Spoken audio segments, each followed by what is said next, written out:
আপনার সাধের জবা গাছটার কি অবস্থা? কুড়ি আসছে, কিন্তু ফুটবার আগেই হলুদ হয়ে ঝরে যাচ্ছে। পাতার রং একদম ফ্যাকাশে হয়ে হলুদ হয়ে গেছে, নাকি হাজার সার দেওয়ার পরেও গাছে একদমই ফুল নেই? বিশেষ করে মে মাসের এই পাগলাটে আবহাওয়া, কখনো প্রচণ্ড রোদ, আবার কখনো হঠাৎ বৃষ্টি, এতেই কিন্তু জবা গাছ সবথেকে বেশি স্ট্রেসে পড়ে যায়। আর এই সুযোগেই আমরা এমন 5টি ভুল করি যা জবা গাছকে তিলে তিলে মৃত্যুর দিকে ঠেলে দেয়। আপনারা কি সেই ভুলগুলোই করছেন না তো? নমস্কার বন্ধুরা, আমি সুমিত, আর আপনারা দেখছেন আপনাদের প্রিয় চ্যানেল বেঙ্গলি গার্ডেনার।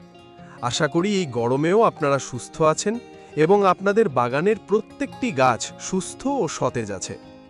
বন্ধুরা, মে মাসের এই হঠাৎ বৃষ্টি আর রোদের লুকোচুরিতে জবা গাছকে বাঁচানো কিন্তু একটা চ্যালেঞ্জ।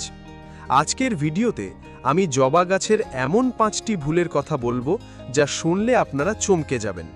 আর ভিডিওর একদম শেষে আমি আপনাদের এমন একটা সিক্রেট তরল সারের কথা বলবো যা এই বৃষ্টির পর গাছে দিলে গাছের চেহারা ম্যাজিকের মতো বদলে যাবে। বিশ্বাস করুন, এই সারটা একবার দিলে আপনাদের জবা গাছে এত ফুল আসবে যে গুনতে আপনারা ক্লান্ত হয়ে যাবেন। তাই একটি সেকেন্ডও মিস না করে ভিডিওটা শেষ পর্যন্ত দেখুন। প্রথম যে মারাত্মক ভুলটা আমরা করি তা হলো বৃষ্টির পর টবের দিকে ফিরেও না তাকানো। ভাবছেন বৃষ্টি হয়েছে মানেই তো ভালো? একদমই নয়। যদি টবে 1 ইঞ্চি জলও জমে থাকে, তবে মাত্র 24 ঘন্টার মধ্যে জবা গাছের শিকড় পচতে শুরু করবে, যেটাকে আমরা রুট রট বলি। তাই বৃষ্টির পর প্রথম কাজ হবে টব ভালো করে চেক করা যে টবে জল জমে আছে কিনা। যদি জল জমে থাকে তাহলে কাত করে বাড়তি জল বের করে দেওয়া, আর ড্রেনেজ হোলটা কাঠি দিয়ে পরিষ্কার করে দেওয়া যাতে অতিরিক্ত জল বেরিয়ে যেতে পারে। দ্বিতীয় বড় ভুল হলো গাছকে অতিরিক্ত পরিমাণে খাবার দিয়ে দেওয়া। আমরা অনেকেই মনে করি যে গাছে প্রচুর পরিমাণে খাবার দিলে গাছ প্রচুর পরিমাণে ফুল দেবে, কিন্তু এটা কিন্তু সঠিক ধারণা নয়। গাছে পর্যাপ্ত পরিমাণে সঠিক সময় যদি আমরা বারবার খাবারটা প্রয়োগ করতে পারি, তবেই কিন্তু আমাদের টবের গাছে প্রচুর পরিমাণে ফুল পাওয়া সম্ভব। আর এখন এই হঠাৎ বৃষ্টি এবং হঠাৎ গরমের জন্য গাছে কোনো প্রকার রাসায়নিক সার প্রয়োগ করা যাবে না। এছাড়াও এই সময় বৃষ্টির কারণে গাছে আমরা কোনো প্রকার সারই প্রয়োগ করতে পারি না। তাই অনেকেই রাসায়নিক সার প্রয়োগ করে থাকেন, এটি এখন একদম করবেন না এবং যতটা পারবেন জৈব সারের ওপর নির্ভর করুন। তৃতীয় ভুলটা কি জানেন? গাছকে দুপুরের কড়া রোদে পুড়তে দেওয়া।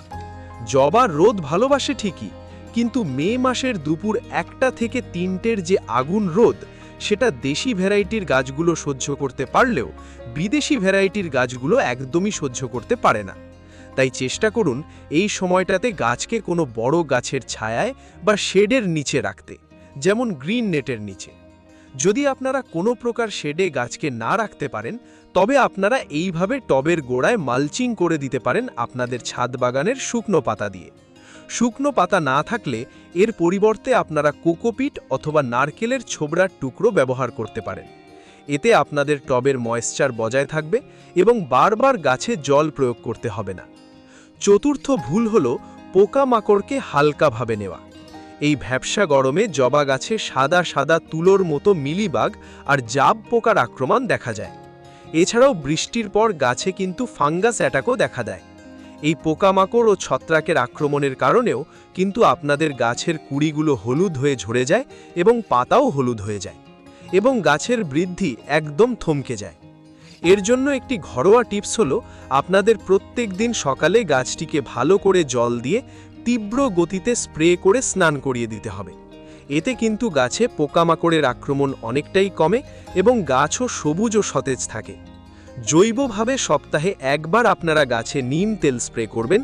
এর পাশাপাশি গাছে আপনারা কোনো একটি ভালো মানের ফাঙ্গিসাইড স্প্রে করবেন 15 দিনে একবার। তাহলে আপনাদের গাছ একদম পরিষ্কার ঝাঁ চকচকে থাকবে।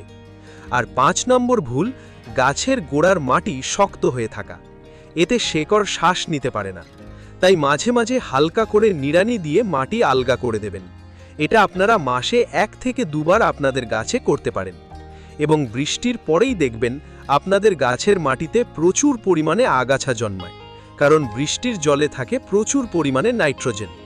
এই আগাছাগুলোকে শিকড় সমেত আপনাদের নির্মূল করতে হবে, কারণ এগুলো থাকলে এগুলো গাছের সমস্ত পুষ্টি মাটি থেকে এরাই শোষণ করে নেবে।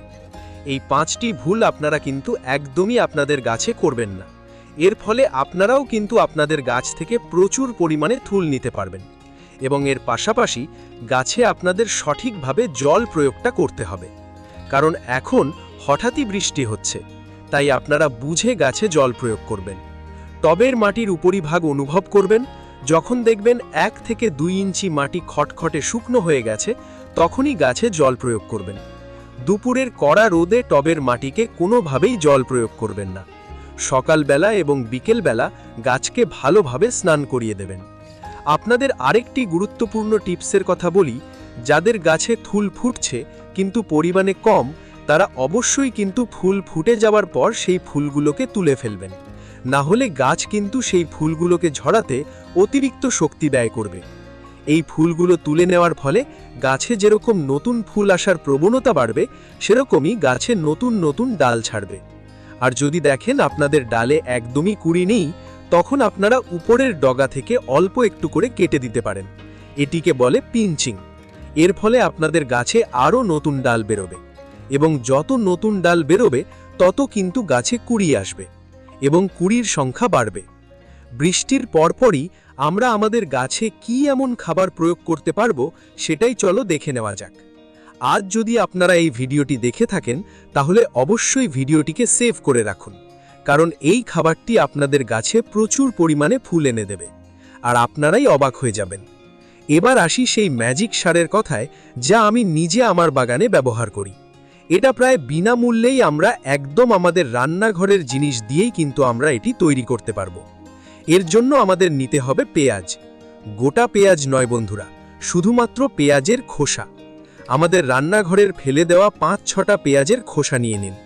এই খোসার মধ্যে থাকে প্রচুর পটাশিয়াম, ক্যালসিয়াম আর ম্যাগনেসিয়াম, যা জবা ফুলের জন্য শ্রেষ্ঠ খাবার। প্রথমে 1 লিটার জলে এই খোসাগুলোকে ভিজিয়ে রাখুন পুরো 24 ঘন্টার জন্য। একদিন পর দেখবেন জলটা একদম চা পাতার মতো লালচে হয়ে গেছে। এবার এই তরলটিকে ভালো করে ছেঁকে নিন একটি পাত্রে। এবার এই 1 লিটার মিশ্রণের সাথে আরও 1 লিটার সাধারণ জল মিশিয়ে নিন, আর এর মধ্যে মিশিয়ে দিন সবথেকে পাওয়ারফুল জাদুকরি জিনিস, তা হলো 1/2 চামচ পান খাবার চুন। হ্যাঁ বন্ধুরা, ঠিক শুনেছেন, এই সামান্য চুন বৃষ্টির পর মাটির অতিরিক্ত অ্যাসিডিক লেভেল ঠিক রাখবে আর গাছকে প্রচুর ক্যালসিয়াম দেবে, যা কুঁড়ি ঝরা আটকাবে। এছাড়াও আপনারা হার্ডওয়্যারসের দোকান থেকে ডলোমাইট চুনও ব্যবহার করতে পারেন। আপনাদের গাছে যদি প্রচুর পরিমাণে সার প্রয়োগ করার পরেও গাছের কুঁড়ি ঝরার সমস্যা, গাছে ফুল না আসার সমস্যা এগুলো থেকে থাকে, তাহলে আপনারা অবশ্যই এই দ্রবণটি তৈরি করে দেখুন, আপনারা 100% রেজাল্ট পাবেন। এই তরল খাবারটি আপনারা প্রতি 10 দিন অন্তর বিকেলের দিকে এই 2 লিটার তরল থেকে গাছের গোড়ায় 500 ml করে দিয়ে দিন আপনাদের প্রিয় জবা গাছগুলিতে, আর দেখুন ম্যাজিক। দিন কয়েকের মধ্যেই দেখবেন গাছে নতুন নতুন কচি পাতা বেরোচ্ছে, আর প্রতিটা ডালের ডগায় গুচ্ছ গুচ্ছ কুঁড়ি চলে এসেছে। বাগান করাটা শুধু পরিশ্রম নয়, এটা একটা ভালোবাসা। আপনারা এই ছোট ছোট টিপসগুলো মেনে চলুন, দেখবেন আপনাদের জবা গাছও হাসবে আর আপনারাও হাসবেন।